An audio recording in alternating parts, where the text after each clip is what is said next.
So February is out of the way, and spring is now fast approaching as we leave winter behind. Well, hopefully anyways. I live in Ohio, so it's really kind of a crapshoot on the weather front. But what isn't a crapshoot is that we do have the Steam Spring Sale kicking off on March 13th, however, none of the games on this list are likely to make that cut considering they are new releases. So let's go ahead and take a look at 10 upcoming games hitting the Steam Marketplace in March that hopefully will run well on the Steam Deck, starting with an old school throwback, Carmen Sandiego. Now, I don't know if I'll get this immediately or anything, but in a future sale I'm probably gonna have to. As a 90s kid, I grew up on the point-and-click sleuthing adventures of Carmen Sandiego, and was a big fan of the show as well back then. But this time, Carmen's gameplay and mystery are a bit more dynamic, as you'll be allying with Acme in a temporary alliance to take down the Vile Syndicate before they can pull off their next heist. The gameplay looks to have the typical sleuthing you'd expect from a Carmen Sandiego game, but also a fairly dynamic movement system where you'll guide Carmen through a variety of environments using tools like hang gliders and a grapple gun, while deciphering clues, interviewing persons of interest, and engaging in mini-games like decoding messages and cracking safes. So here's hoping it pays sound tribute to the games from the 80s, while also providing some fresh new mechanics when it drops on the 3rd. Next up, we have a sequel to a game I'm only a little bit familiar with, but I'm glad to see it's getting a sequel given its retro aesthetic, and that would be Everhood 2 coming on March 4th. Featuring music-based battles with over 100 songs, Everhood 2 will be a roughly 8 to 10 hour journey with mind-bending visuals and no small amount of tongue-in-cheek humor. Naturally, if you're a fan of Undertale, you're probably going to find something to love here, but with its retro aesthetic and all, and if you already played the original, I'm sure you're thrilled to be getting a follow-up in just a few days. Here's hoping I can actually finish the original one myself someday, but if any of you end up grabbing this one, I'll definitely be curious to hear if it lives up to the original, again when it makes its debut on March 4th. Next up, while we're on the subject of cozy games, we have Grimoire Groves, also releasing on March 4th. Home to magical creatures and plants, Grimoire Groves should be a haven for witches looking for a new home. Sadly, upon arrival in the forest, the spirits have disappeared, and only a few plant creatures remain. But with a little hard work and magic, you just might be able to restore it to the lush forest it once was. Over time, you'll unlock new spells to complete your grimoire, and can also mix and match different spells for new effects as you combine the best parts of all 4 elements. And all of this has a beautiful hand-drawn aesthetic that looks like it wouldn't be out of place in Adventureland, with just a dash of Pikmin and Loco Roco for good measure. So suffice it to say, this is one I'll definitely be keeping an eye on, as it looks to be just about the perfect cozy game for springtime. But now let's take a turn from the bright and upbeat towards the dark and brooding with the Lovecraftian doctor simulator Do No Harm releasing on March 6th. In Do No Harm, you'll diagnose patients by analyzing their unsettling symptoms and treat them with your book of medicine. Rife with moral choices where you'll decide who to save and who to dispatch, you'll have to suss out a path forward with multiple endings over the course of 30 days. So if you're in the mood for a dark and twisted doctor simulator with Lovecraftian overtones, this might be an entirely different sort of cozy game if you're down for a uniquely narrative-driven experience that blends strategy and horror in equal measure. But hey, if you want to make sure it's not too dark for your taste, you can check out the demo which is available right now before it launches proper on the 6th.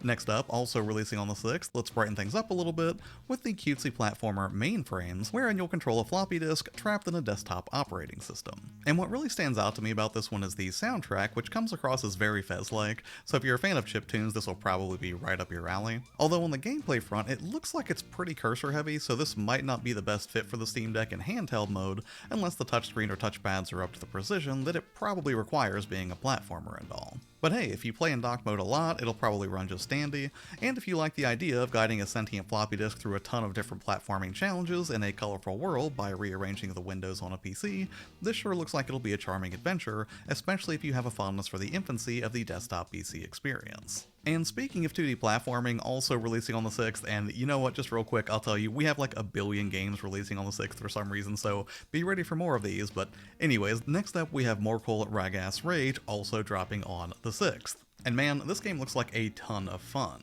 It's a 2D platformer with some exploration that doesn't explicitly bill itself as a Metroidvania, but I wouldn't be surprised if it shares some DNA with the genre. In Morkull, you'll control, well, Morkull, the god of death and darkness, whose primary draw beyond a range of action platforming abilities is to break the fourth wall and communicate with you and the game's developers directly in some interesting ways. It's completely hand-drawn and animated frame by frame, having been inspired by traditional animation. Visually, it looks totally stunning, if not a little too Hollow Knight-ish, but considering they directly reference this in the trailer, I'm chalking this up to loving homage. And based on what's been shown so far, it looks like this is going to be a pretty solid action romp, but hey, if you'd like to try it out by yourself, this game also has a demo available right now, if you want to go ahead and hop in and hang out with Morkull right now for a more personal introduction to the god of death and darkness. Next up, we have yet another March 6th release with Split Fiction, the next co-op adventure from the makers of It Takes Two. In Split Fiction, you'll team up with a buddy to play as Mio and Zoe, two contrasted writers who focus on sci-fi and fantasy respectively. Unfortunately, they both become trapped in their own worlds after being hooked up to a machine that was designed to steal their ideas, and in turn they'll have to rely on each other to break free with their memories intact. Sadly, I haven't even gotten around to It Takes Two yet, but honestly this might be more suited to my taste anyways, considering I'm just a big fan of sci-fi and fantasy worlds, and the idea of blending them both together seems like it would offer up a ton of interesting gameplay opportunities. But we'll know for sure when it drops next week, and if you do want to play with a buddy, it does have the friend pass functionality available, so you should just be able to buy the game once, share it with a friend, and then both of you can take on the adventure together.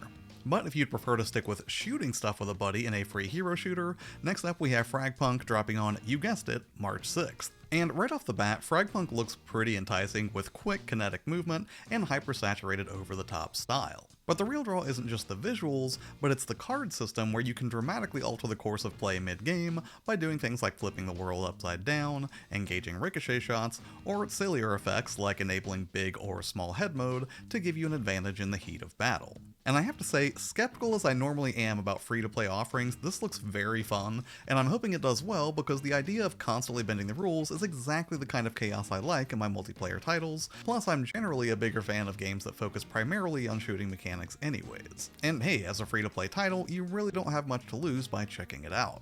But let's put our guns down for now and turn to a more ancient style of combat, with the open-world action RPG Rise of the Ronin making its PC debut on March 10th. Taking place in Japan 1863, you'll take on the role of a customizable Ronin, forging your own destiny. It features multiple endings, allowing you to choose which faction you'd like to support, and has a range of improvements for PC, including support for 8K resolution, ultra and super ultra-wide monitors, and up to 120 frames per second. Personally, I like the idea of checking this out on PC at some point, given that I missed it when it released about this time last year, and as a serial non-finisher of games, these are exactly the sorts of titles that I like to wander around and get lost in anyways. And finally, we have an entirely new game set in Japan, and probably the biggest release of the month, and that would be Assassin's Creed Shadows, dropping on March 20th. Within which you'll take on dual roles as a Shinobi assassin and a legendary samurai as you explore another gorgeous open world Japan. While the open world and combat mechanics are probably going to feel pretty familiar to anybody who's played a modern Assassin's Creed in the last 7 or 8 years, there are some unique features that are pulling me in here, including the ability to create a fully customized hideout for your growing Shinobi League as you train your crew, craft new gear, and ultimately push the story forward. Plus, as a fan of Ghost of Tsushima and open world set in Japan in general, the more the merrier as far as I'm concerned. Now, as for my personal top pick, I think I would have to go with FragPunk this time around, only because I'm really curious to see if those card mechanics actually feel balanced, or if they're just going to feel kind of flat or really not that impactful to gameplay, but, you know, the other part of it too is I'm just a huge sucker for hyper-saturated visuals, so there's that to consider as well, I guess. Now, as always, this is not a comprehensive list of every game coming out next month, rather just those that I thought that looked the most interesting after looking through the upcoming releases. But hey, what about you? Are there any particular titles that you're anticipating for March, or something I just totally forgot to include here? Because if so, I would love for you to let me know in the comments below. As far as what's coming up on the channel, I'll definitely be doing at least a video or two on the upcoming spring sale, which again kicks off on March 13th, so stay tuned for that. But as always, thank you so much for your time and hanging out here with me on the channel. Have a tremendous day, and I will see you on the next one.